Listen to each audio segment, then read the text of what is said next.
Now, Polygon continue to write that co-director Neil Druckmann has been hopping into discussion about the game to wag his finger at journalists who are making fun of a tasteless post that had compared The Last of Us Part 2 to Schindler's List.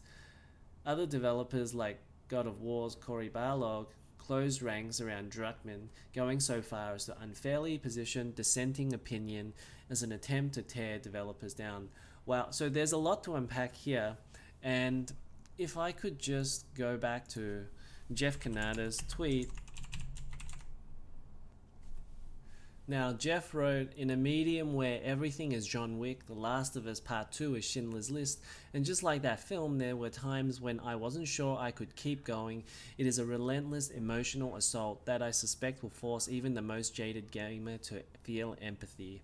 Now, that's kind of pretty much what Rob Zacny was saying in his Vice review, so I don't understand why they would just single out Rob. It seems like they concerned that it was a negative review.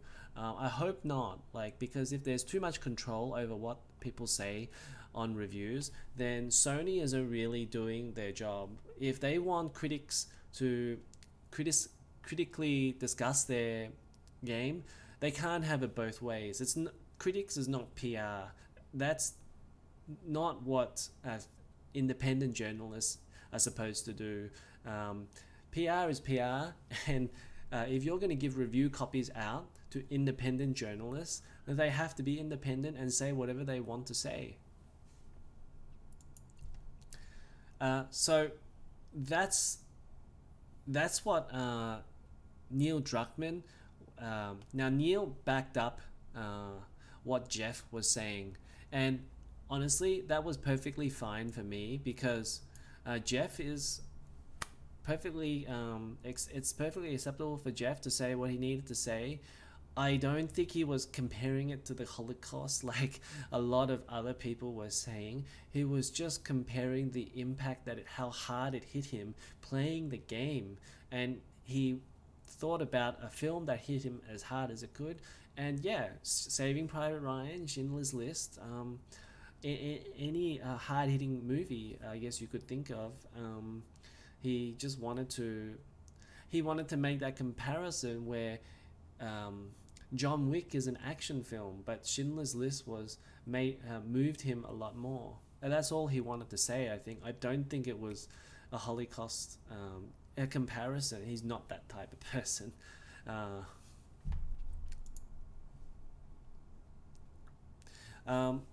Now, the other part to this, it says other developers like God of War's Cory Barlog closed ranks around Druckmann, going so far as to unfairly position dissenting opinion as an attempt to tear developers down. And now we also saw Cory Barlog criticize Jason Schreier after this and say that Jason was being a bully. Now, I honestly think he didn't have to say that at all. This was really just between Jeff and Jason. But it seems like people wanted to protect the game so badly, and people wanted to protect their company so badly. Essentially, they were looking after their baby. And that's what seemed like Cory Barlog was doing, and Neil Druckmann. So I don't have people defending the tweet. I just have people coming in and dirt piling on others, and that's a problem, like on Twitter, especially with people with a lot of significant followers. There are better ways to do it. You don't have to dogpile and shame other people online. You can just quietly disagree with their opinion. I mean, how hard is it to be nice to people online? But maybe there's something there that we didn't see. Maybe Cory and Neil were they felt like Jason had been really harsh on their company in the past, so maybe they felt like they had to hit back at the journalists, which, you know, I just think leave the journalists to do their work, and you go off and do your work. To have a public spat is just not good for the industry as a whole, I think.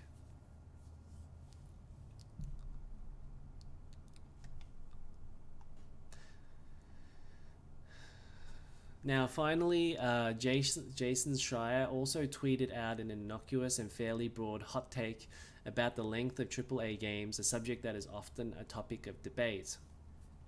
So Jason just said video games are too long, and it probably is clear that he's talking about The Last of Us Part 2. And this was just a few days ago.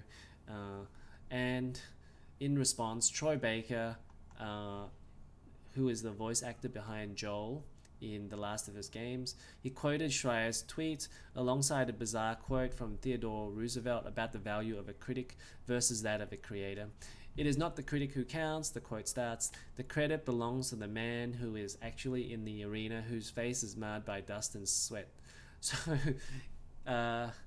it essentially is not even really about the tweet anymore, that video games are too long. It's about the person who actually did the work, which way to go to pat yourself on the back. I didn't realize that people were that vain. But there we go. So I don't know what Troy Baker was thinking when he posted this, but that's not the post of a humble man. So honestly, like Troy Baker, Cory Barlog, I don't think they really needed to jump in to this debate, because this is only going to, I guess, add fuel to the fire. And the Last of Us Part 2 has plenty of fuel in the fire already.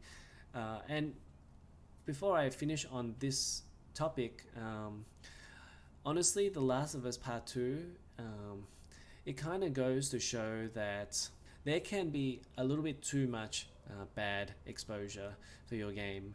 People have already taken sides in this game. And I think what we saw happen was that we had the people who criticized Sony and Naughty Dog about their workplace culture. But now, on top of that, we have people who are against trans and human rights, LGBT rights. And because all of this, how does YouTube even figure out like the algorithm behind all of this? All of this is just a whole mass of negative response that is within YouTube's algorithm, but everybody just sees it as negative feedback. A lot of videos are getting views, a lot of negative videos are getting views, and this kind of has snowballed into something that is way bigger. Because don't tell me that the workplace culture people who are against Naughty Dog are on the same side as the people who are on the LGBT rights, people who are criticizing the game. Those two groups are not the same people who hate the game, except both of those forces have combined to attack the game, and now this is what we've got. We've got people hating on the game, and there are just a ton of negative videos and comments on the game now because of this. And honestly, I don't think the game really deserves the amount of negative feedback that it's gotten. It doesn't make any sense. There's just way more than what I would have expected. Sure, you always get people who are negative towards the game, but with a Metacritic score of 96, you don't expect the amount of negative exposure that we've gotten. And just browsing through my YouTube channel, or I would say almost 80% of the videos are negative in some way, and that's got nothing to do with videos that I've been watching. I've only watched one, The Last of Us 2 video, honestly, it just feels like a lot of people are dogpiling on this game right now, and I don't think it really deserves that at all.